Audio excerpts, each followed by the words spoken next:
Okay, everybody. Welcome to the second version of me reviewing an old hot bike issue. This one is from April of 1998, and the big deal was 212-page magazine.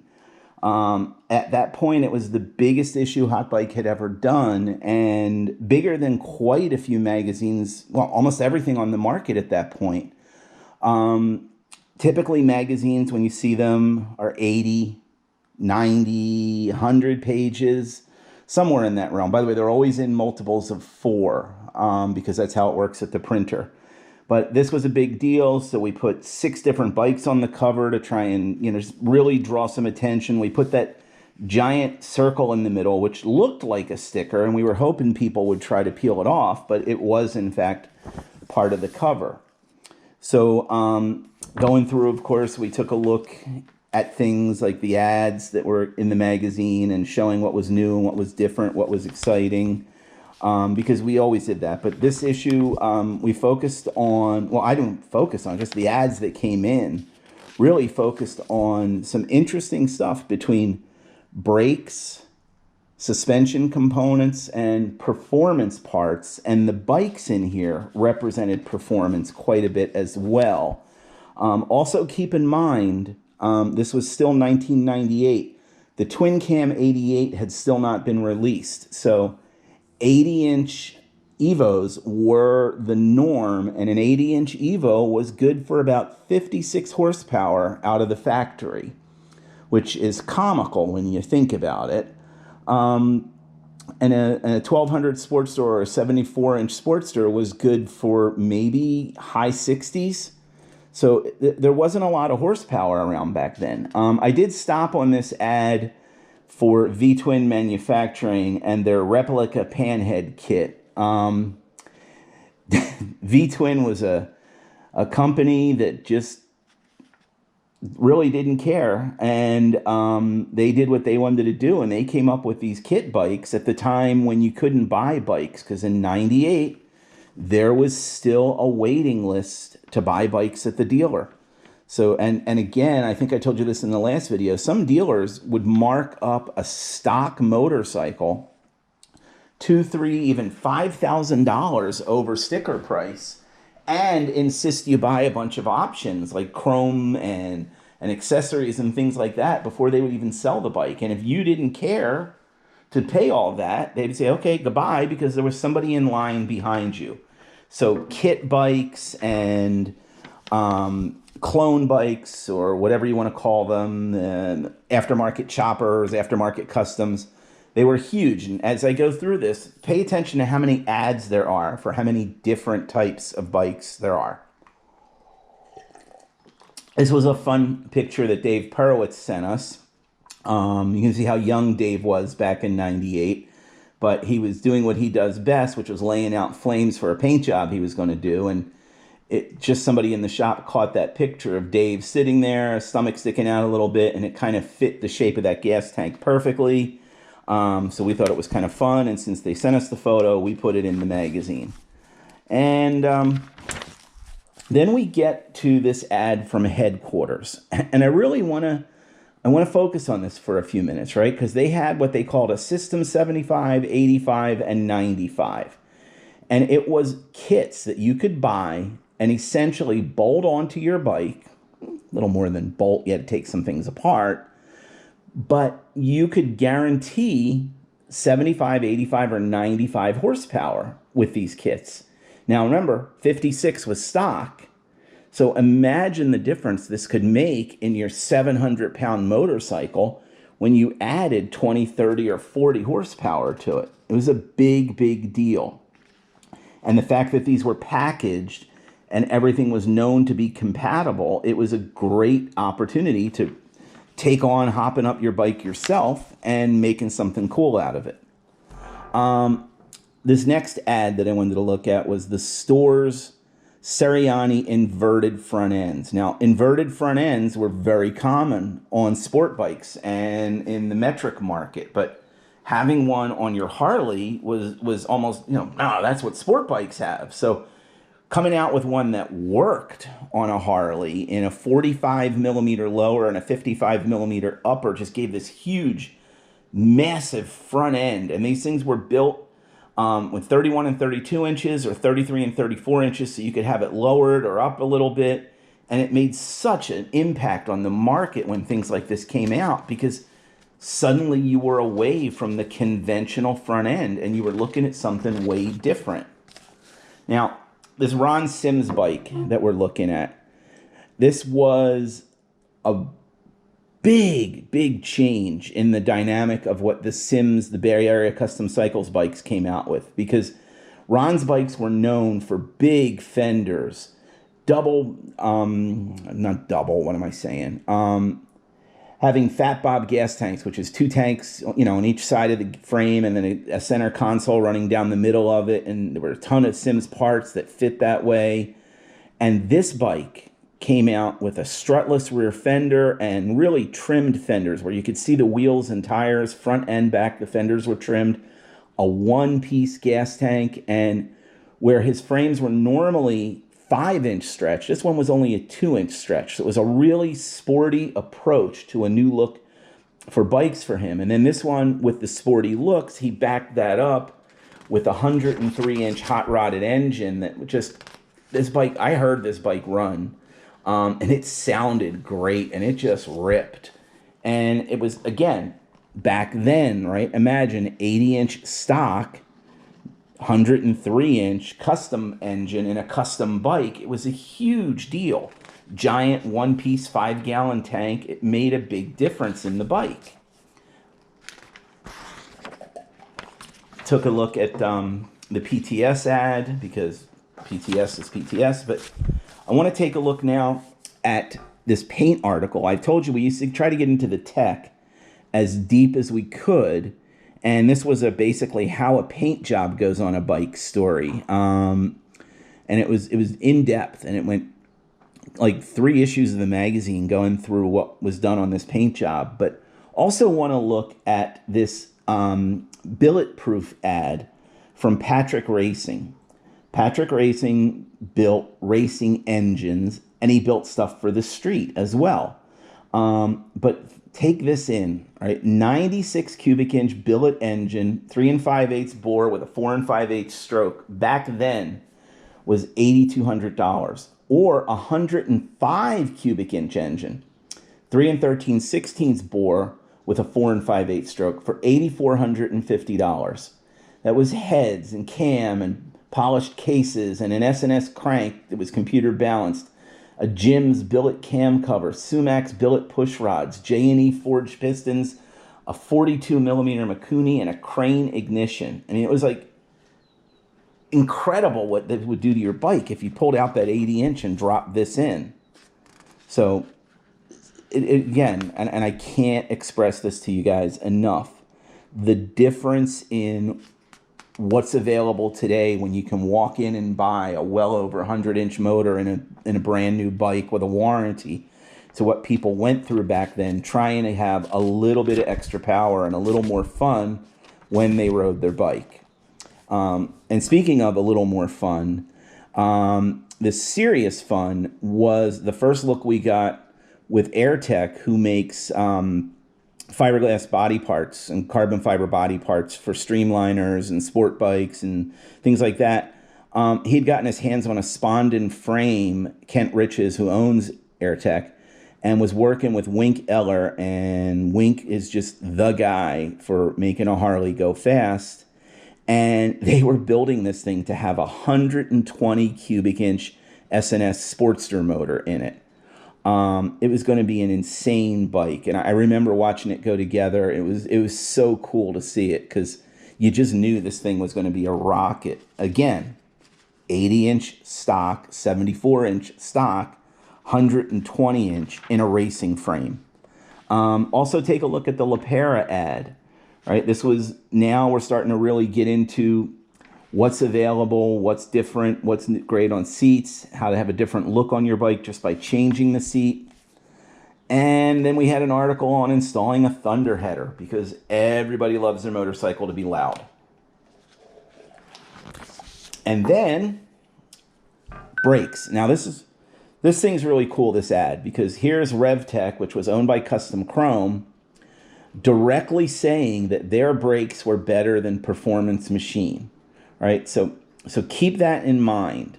They did a test with the same Harley-Davidson Dyna that they had switched the calipers and rotors out on and tried it 2 different times, and they found that they stopped shorter. And not exactly a scientific test, because it depends on how hard somebody's squeezing the brakes and all that, but I want you to keep this ad in mind as we move along. Now, notice the next page. We've got an article on installing Harris 6-piston calipers on my bike, which was called Project Softail. Again, stock sucked back then. The stock brakes on an Evo Big Twin were a single piston caliper that moved in and out, pushing against a fixed plate for the other pad. They were the worst possible brakes you could imagine when you started to hop your bike up. So anytime you added performance, you needed to add brakes, or you were just going to have stupid things happen. And back to performance, right? So here's this way cool FXR, built by Rose City Cycles out in Pasadena. And this was yet another one of those bikes that was all about, it looked good, it was designed to ride well, but it was also made to go fast. And this bike, they built an 80-inch engine for it up as far as it could go. Harley-Davidson ported heads with dual plugs by Dave Mackey, a Sifton cam. It was just made to be a little ripper of a bike, and it was really good in that Kenny Boyce Pro Street rear fender on it, on the FXR look and everything. It was a really neat little bike. Also notice, again, talking about performance, this S&S ad, right? Back then, S&S used to go to the Bonneville Salt Flats to set records every year with whatever kind of bike they were doing it on. The reason they did that was so that they could back up their claims that they were the performance experts. And in this case, they took a Sportster and went out to Bonneville and went 156.9 miles an hour using one of their off-the-shelf 89-inch high compression setups. So that was 115 horsepower that you could drop into your Sportster by buying their kit. Cool, because again, 60-some stock, 115 by building your engine up with this kit. So now we're going to look at a page from the American National Unimotorcyclist Society, otherwise known as ANUS. We got this as a submission from them. They wanted to see if we would write about their one-wheeled racing society that they had, and these weird-looking kind of sled things powered by Harleys, and they would drag race in this weird thing. And honestly, we didn't care about it, but we just loved the idea of being able to put photography by ANUS, because we're children, and we were children then, and I'm still a child. Now, back to the brakes. So now Performance Machine says that they have the best brakes in their ad, and that's backed up by Jim McClure, Ray Price, and Bill Furr, who race and use their brakes. So competition back then among performance, among engines, among brakes, among exhausts. It was a great time to be part of that market because it was something new all the time. In this case, we had a Buell S1 as what was called a long-term test bike. And that meant we were holding on to that bike for a year or so, and we were going to ride the crap out of it and put as many miles on it as we could. The next year, Buell came out with what they called a thunderstorm motor, which had different heads and a different oil pump and a couple other things. So we called up our friends at Buell, and we were very good friends with Buell. Eric Buell was a personal friend of mine, and they sent us all of the components that would take our then 76 horsepower S1 and turn it into a 90 horsepower S1. And as you can see, Buells weren't hard to do wheelies on before, but with that kit, I was just launching that thing everywhere on the back wheel. It was a ton of fun. Now, back to the aftermarket custom bikes. There's Titan's ad with their Playboy bunny. And then we get to a Cycle Sorcery bike built by Mike Marcourt. Mike was a really cool guy I knew back in the day in the industry. Always did cool things with bikes. Built this thing in 3 weeks. So this cool little rigid, just built it just in time to get to Sturgis and have something that stood out while he was cruising around Sturgis, and did a great job with it. It was a cool little rigid, fun, fast bike. Had all the right billet and chrome pieces, period, correct at that time. The engine, again, back to that hot rod stuff, 97-inch Evo. So up from 80 to 97. Delcron cases, Schumacher cylinders, RevTech heads. As he called it, a top secret cam, a Mikuni 45 millimeter carburetor, Vance and Hines pipes. So it was a go fast little rigid, made a lot of noise and was fun. So again, I can't express it enough. The difference back then on how to make your bike stand out was so unique. Now, I mentioned Project Softail. Project Softail was a bike that I was building. Well, I wasn't building it. V-Twin City out in Pomona was building it, but it was my sort of little project. And I was building it completely out of parts that you could buy out of a catalog. So pre-made fenders, pre-made gas tank, frame from Daytech that you could buy right out of there. Basically, every part on that bike was something you could buy and put onto your bike or build a bike with it. And at this point, we had finally got it running, and I was really excited to run out and do a burnout on it because that's what I did. I'm a child, I admit it. So, and then I'm going to try and zoom in on this photo, but at the time, I had a Buell and I had this Project Softail. And this Project Softail had the least amount of stretch that I could possibly get in the Daytech frame, 34 degrees of rake.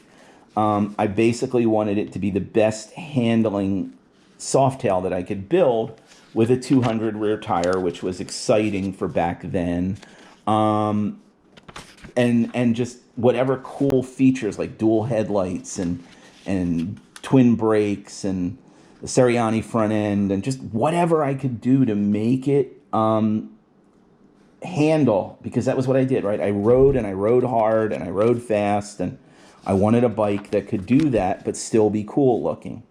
I will tell you that the painter who painted it for me, Cole, who unfortunately is no longer with us, was furious at me because for the year that I rode it without paint on it, my idea of cleaning it was getting a Scotch-Brite pad and some WD-40 and just taking all the surface rust off it, and it looked beautiful for a week or two until that happened again. And when he went to paint it, it took him hours and hours and hours to get all the WD-40 to kind of release from the metal so you could actually get the paint to stick. He called me a bunch of good names for that. All right, so moving on to some Love Ride coverage. Love Ride 14. And of course, here we've got our obligatory picture of Jay Leno and Willie G and a picture of Arlen Ness and some cool bikes. And, you know, that was what Love Ride was about, right? It was, you know, again, and I think I mentioned this in the last video, no Instagram, no Facebook, no lots of places on the web to go see pictures. So whatever we put in the magazine was the best people got for seeing something different or seeing a big show that they couldn't get to. So we really tried to pack the photos in wherever possible. Now, back to performance, right? So the Pass a Truck kit.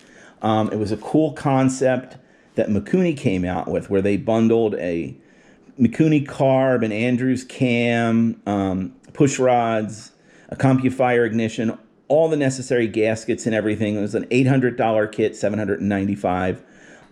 And they claimed in their ad to increase stock horsepower from, they were calling the Evo back then 51.9 to 67 horsepower, and torque from 65 to 74. So $800 kit, and you could add, well, 16 horsepower to your bike. Pretty good deal. All right, so now taking a look at this Hemi Design ad. Yet another packaged kit that you could buy for your bike, and add predictable, reliable performance and giant gains of power. It was just necessary. A stock bike was just horrendous to ride back then. This White Brothers ad, Porker Power.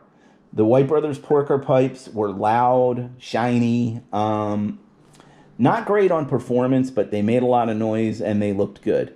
They were okay for performance, but they came out with a pipe called the White Brothers E-Series pipe a little later on that was much more performance focused. But these pipes were good, loud, everybody liked them.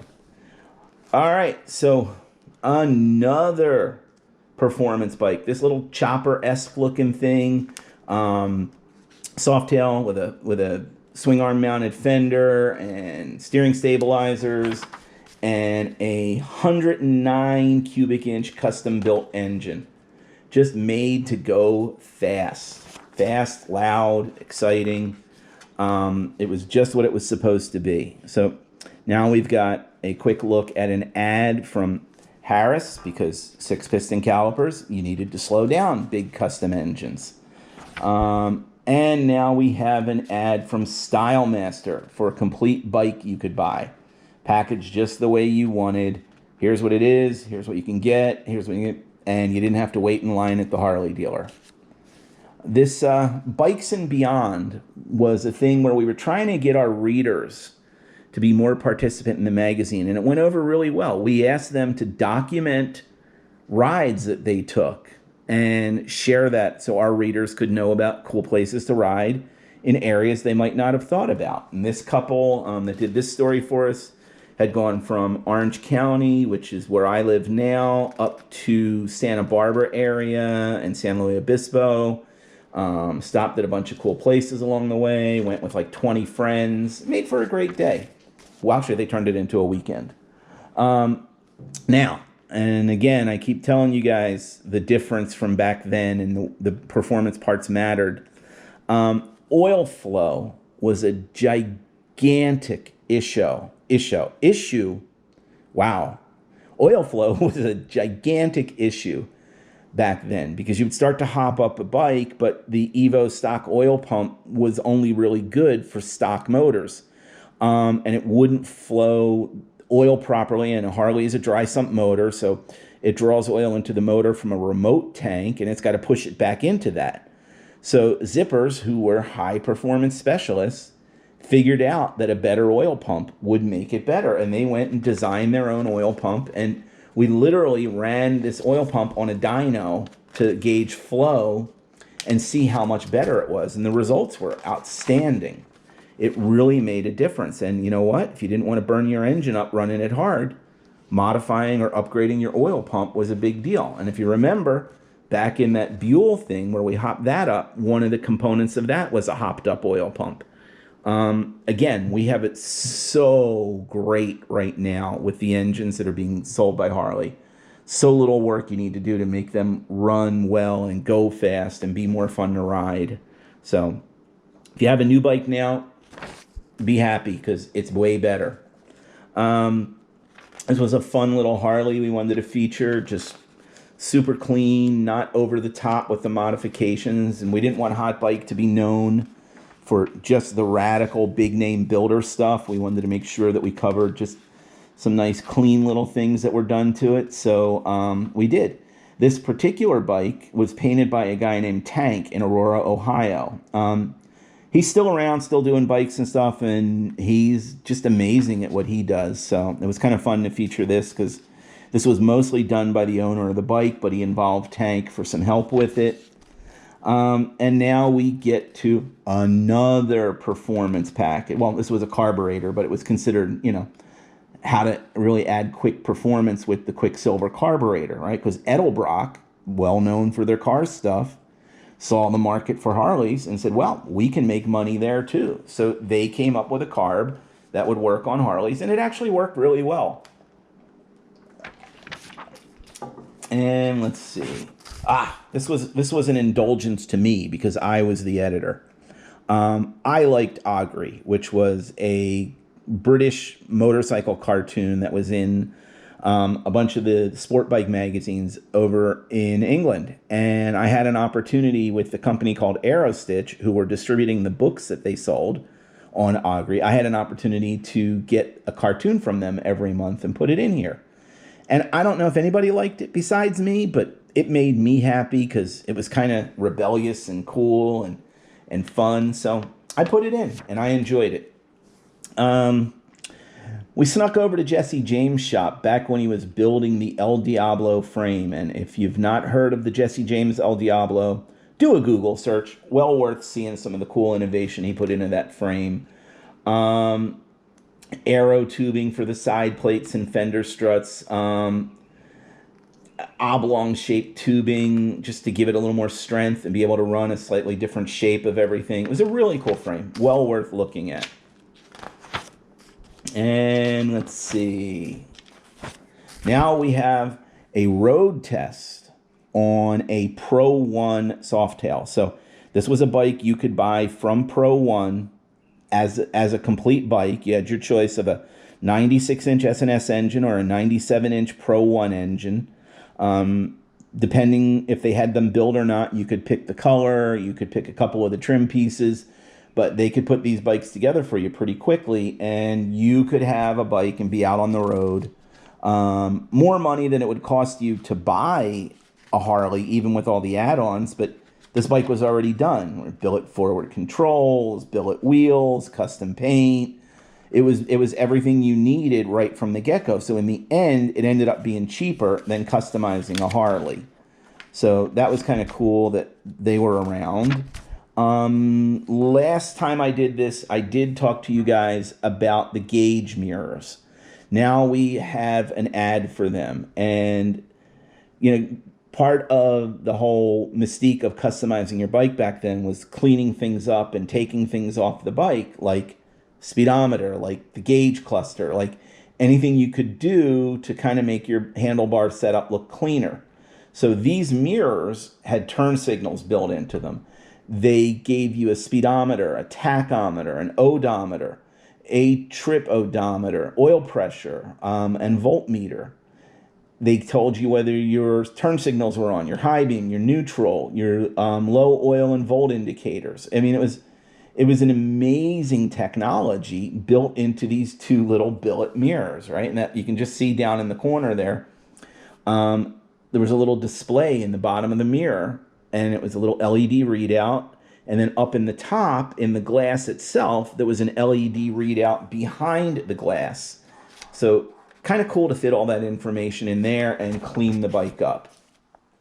Now, the Traveling Man Softail. We saw this bike and just loved the fact that this guy wanted to have a custom bike, Softail, cool little billet pieces, great paint job, but he wanted to take stuff with him. So he built this custom tour pack mount for it that was a quick detach. So when he wasn't touring, he wasn't going anywhere, he could take it off and it just looked like he had a fender strut on the back of the bike. But when he wanted to go on a long run, he could just throw his little bag on the back and he had a cool custom bike that he could travel with. Loved that. It was a great example of what went on back then. And by the way, this was yet another performance bike with an 89 cubic inch engine that he had built out of S&S components.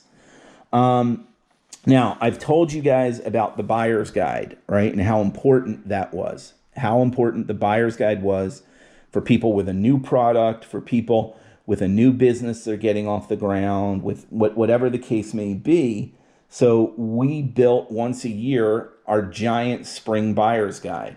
So as you look at this one, we had 2 pages. Then we had 2 more pages. And then 2 more pages. And 2 more pages.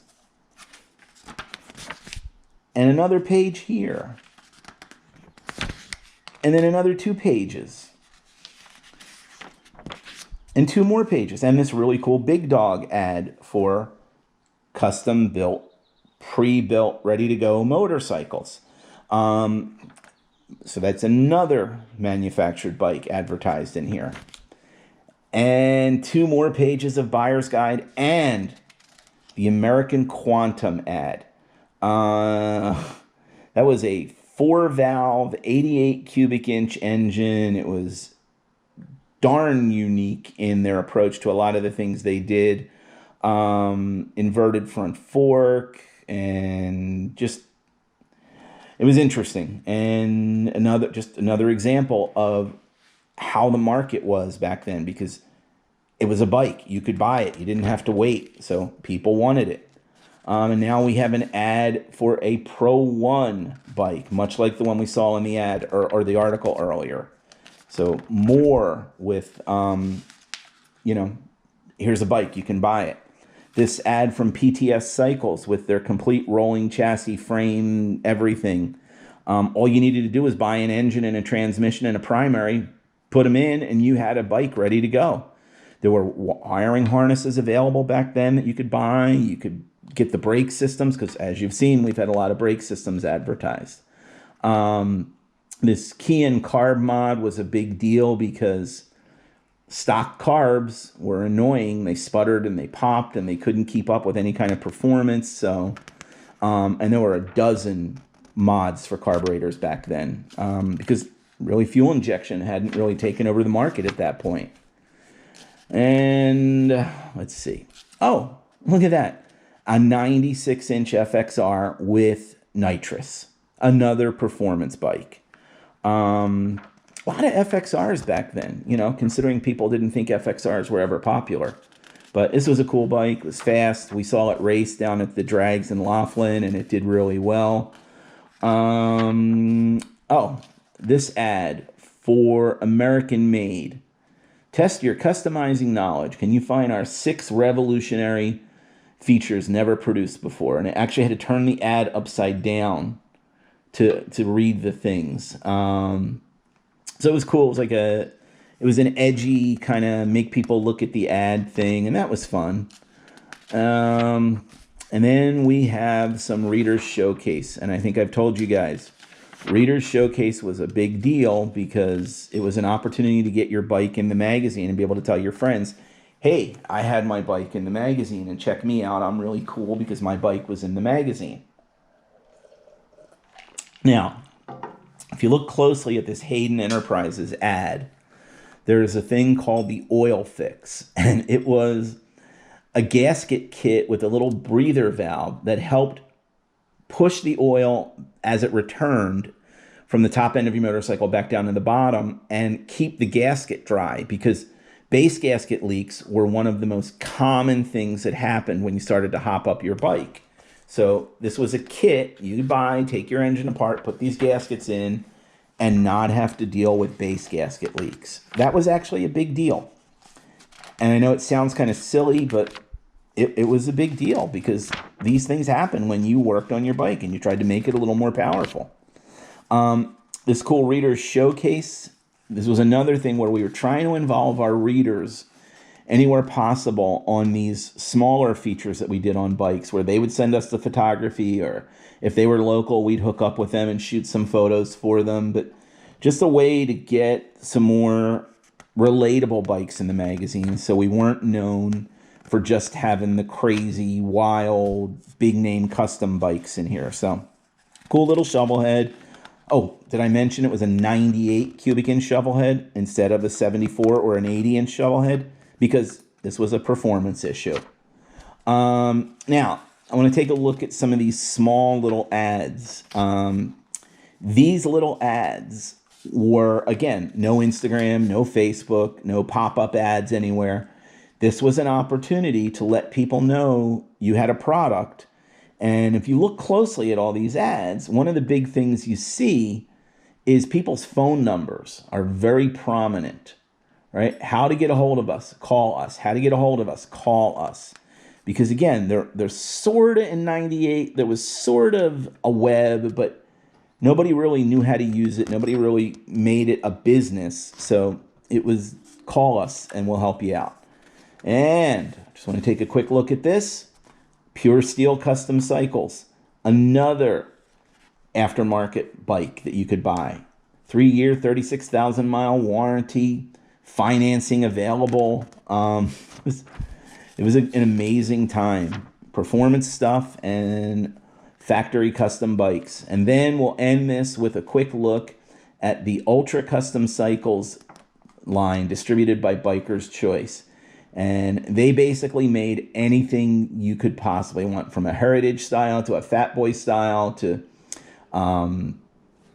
a soft tail and rigid and a chopper and performance wide drive, and yeah, it's basically anything you wanted. Most expensive bike on this page was $23,900. Some of the bikes were as low as $14,900. So think about that when you were looking at what it would be to customize a Harley. And the last thing I want to leave you with that you guys don't get because we don't have magazines anymore are these cards. When you used to get a magazine, 3, 4, 5, 6 of these paper cards would fall out of the magazine trying to tell you to subscribe to it. God, they were annoying. It's the one thing I don't miss about magazines. All right, there's another issue of Hot Bike. I hope you enjoyed this. Take care, everybody.